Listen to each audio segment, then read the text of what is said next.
Cinquième étape. Nous avons avoué à Dieu, à nous-mêmes et à un autre être humain la nature exacte de nos torts. Chacune des 12 étapes des AA nous demande d'aller à l'encontre de nos désirs naturels. Toutes dégonflent notre ego. Et eu égard à ce dégonflement, peu d'étapes sont aussi rudes à franchir que la cinquième. Par contre, il n'y en a guère qui soient aussi indispensables à une sobriété durable et à la paix d'esprit. L'expérience des AA nous a appris que nous ne pouvons pas vivre seuls avec les problèmes qui nous accablent et avec les défauts de caractère qui les causent ou les aggravent. Si nous avons bien fait l'examen de nos vies à la lumière de la quatrième étape, nous avons vu se détacher en relief des expériences que nous aimerions mieux oublier. Si nous avons enfin pu voir tout le mal que nous avons fait aux autres et à nous-mêmes par notre mauvais esprit et notre mauvaise conduite, alors nous ressentons avec plus d'urgence que jamais le besoin de ne plus vivre seuls avec les fantômes traumatisants de notre passé. Nous devons en parler à quelqu'un. Pourtant, cette démarche nous fait tellement peur et nous répugne tant que plusieurs membres sont d'abord tentés de sauter la cinquième étape. Nous cherchons un moyen plus facile, qui consiste ordinairement à faire l'aveu général et relativement peu pénible que nous étions parfois de mauvais acteurs lorsque nous buvions. Puis, pour faire bonne mesure, nous ajoutons quelques dramatiques descriptions de ces épisodes d'alcoolisme que nos amis connaissent probablement de toute façon. Mais de ce qui nous tracasse et nous tourmente vraiment, nous ne soufflons pas un mot.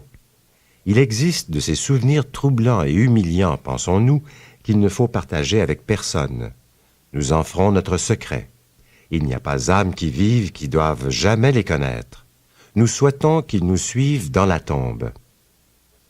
Pourtant, si on reconnaît quelque valeur à l'expérience des AA, c'est là un choix non seulement insensé, mais dangereux. Cette réticence devant la cinquième étape nous a sans doute valu plus d'ennuis que toutes nos autres indécisions.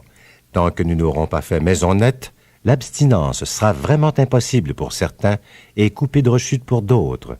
Même les plus vieux membres, abstinents de longue date, doivent souvent payer le gros prix pour avoir bâclé cette étape. Ils vous raconteront comment ils ont tenté de porter seuls leur fardeau et tout ce qu'ils ont souffert parce qu'ils étaient irascibles, anxieux, bourrés de remords et dépressifs.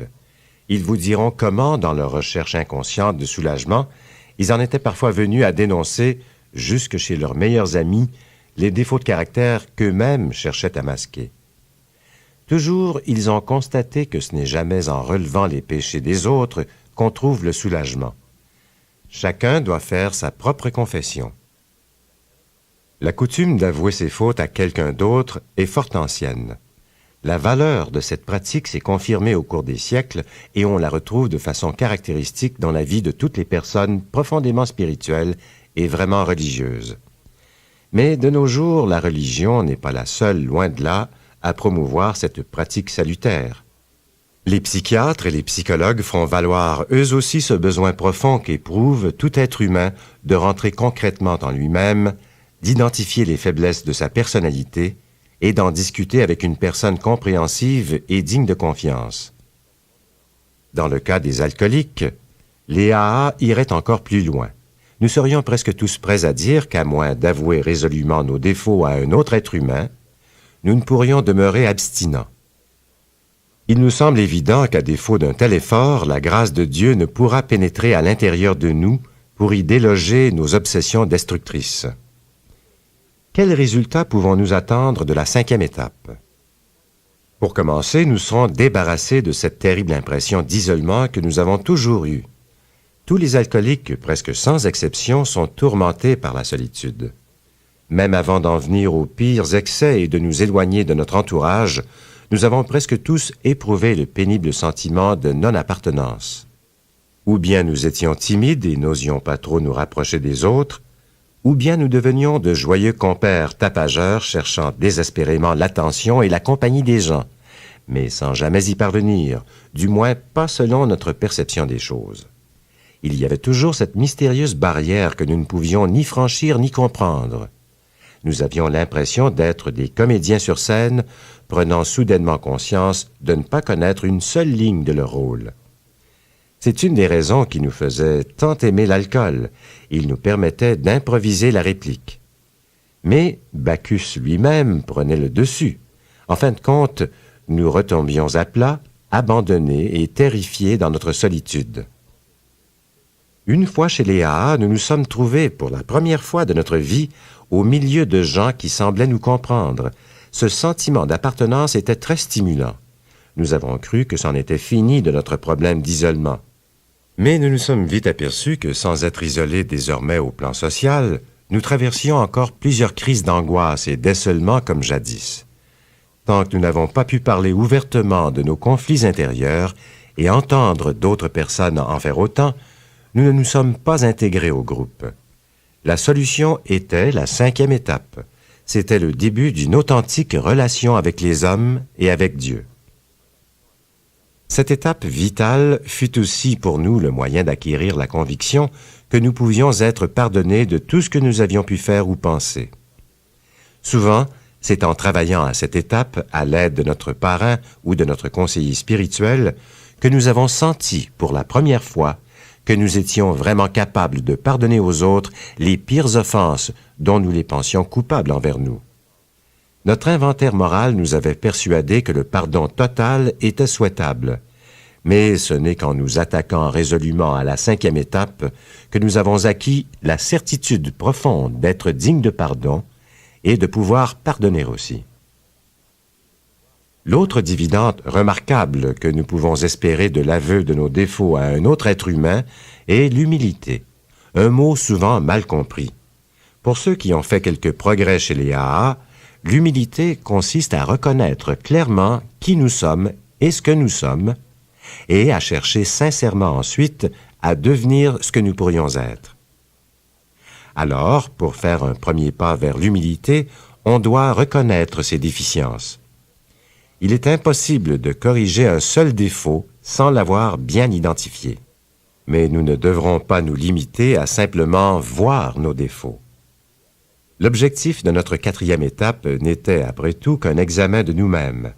Nous avons tous remarqué, par exemple, que nous manquions d'honnêteté et de tolérance, que nous étions parfois tenaillés par des accès d'apitoiement ou par des idées de grandeur. C'était sans doute une expérience humiliante, mais nous n'avons pas acquis pour autant beaucoup d'humilité véritable. Nous avons identifié nos défauts, mais ils étaient toujours là. Encore fallait-il y faire quelque chose. Nous avons bientôt compris que nous n'allions pas pouvoir nous en défaire de nous-mêmes, ni par vœu, ni par notre volonté. La 5e étape rapporte de gros dividendes, dont un réalisme accru et, conséquemment, plus d'honnêteté envers nous-mêmes.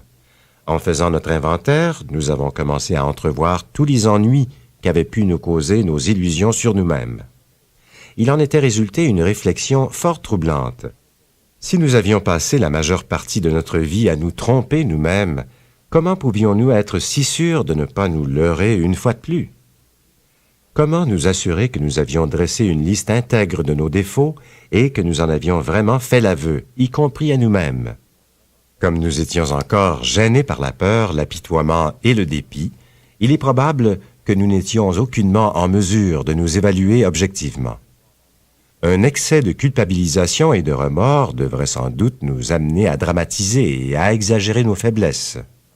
Ou encore, c'était la peur et notre amour-propre blessé qui avaient pu dresser un écran de fumée derrière lequel nous cachions certains défauts tout en les attribuant aux autres.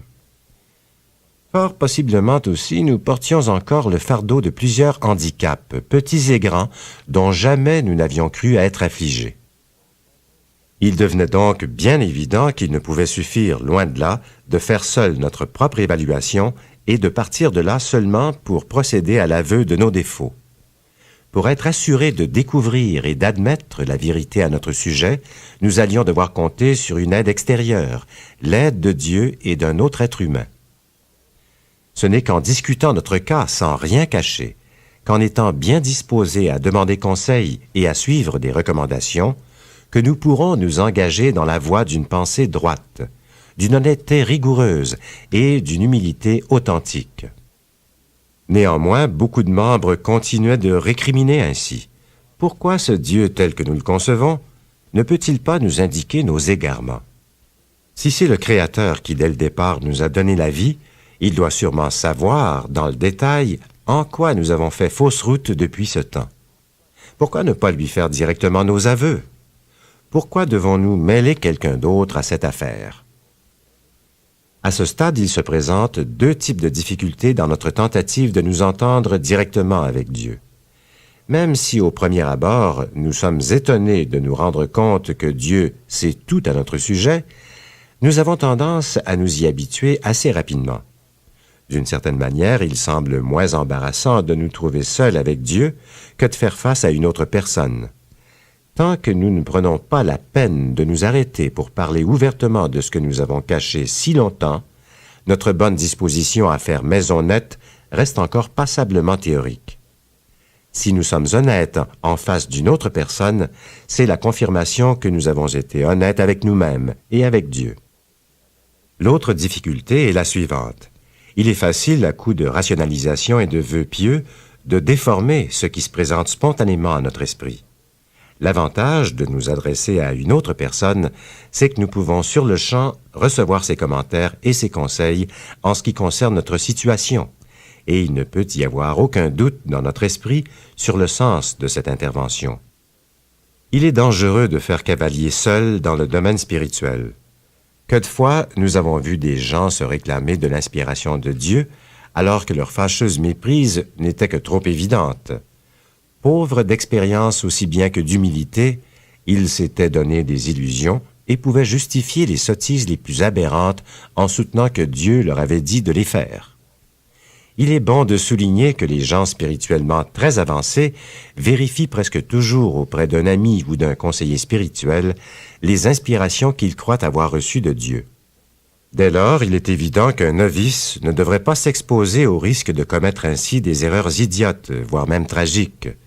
Les commentaires et les opinions des autres sont sans doute loin d'être infaillibles, mais ils sont probablement plus pertinents que l'inspiration directe que nous pourrions recevoir, à une étape où nous manquons réellement d'expérience dans nos relations avec une puissance supérieure à nous-mêmes. L'étape suivante consiste à trouver la personne à qui nous allons nous confier.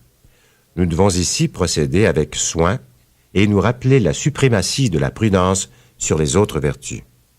À cette personne, nous aurons peut-être des révélations à faire qu'aucune autre personne ne doit connaître. Nous voudrons aussi nous adresser à quelqu'un d'expérience qui a su non seulement rester sobre, mais triompher aussi d'autres sérieuses difficultés qui ressemblent peut-être aux nôtres.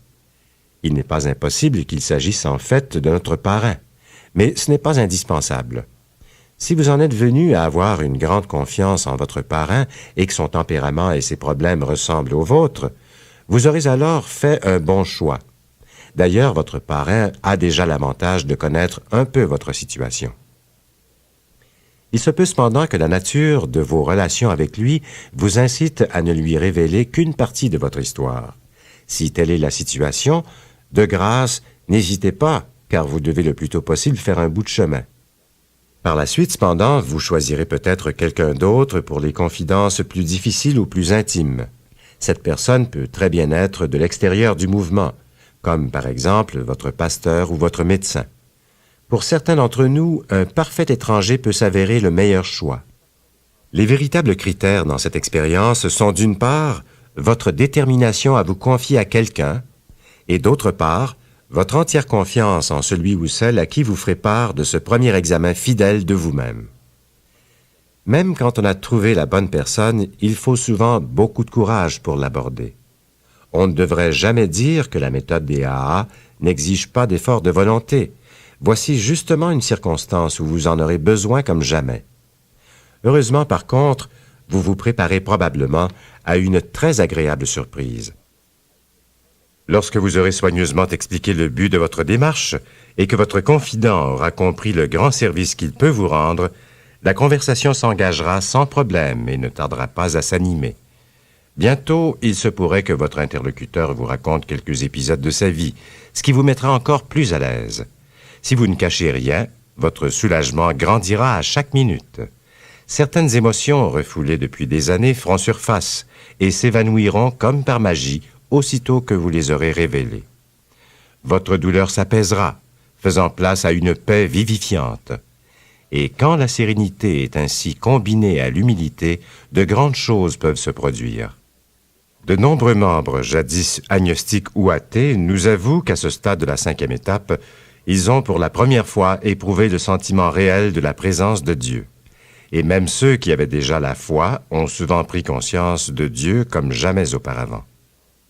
Cette sensation de nous trouver en union avec Dieu et les hommes, cette émergence de notre isolement par l'aveu franc et honnête de notre terrible fardeau de culpabilité, crée une ère de repos où nous pourrons nous préparer aux étapes suivantes et reprendre la route d'une sobriété complète et féconde.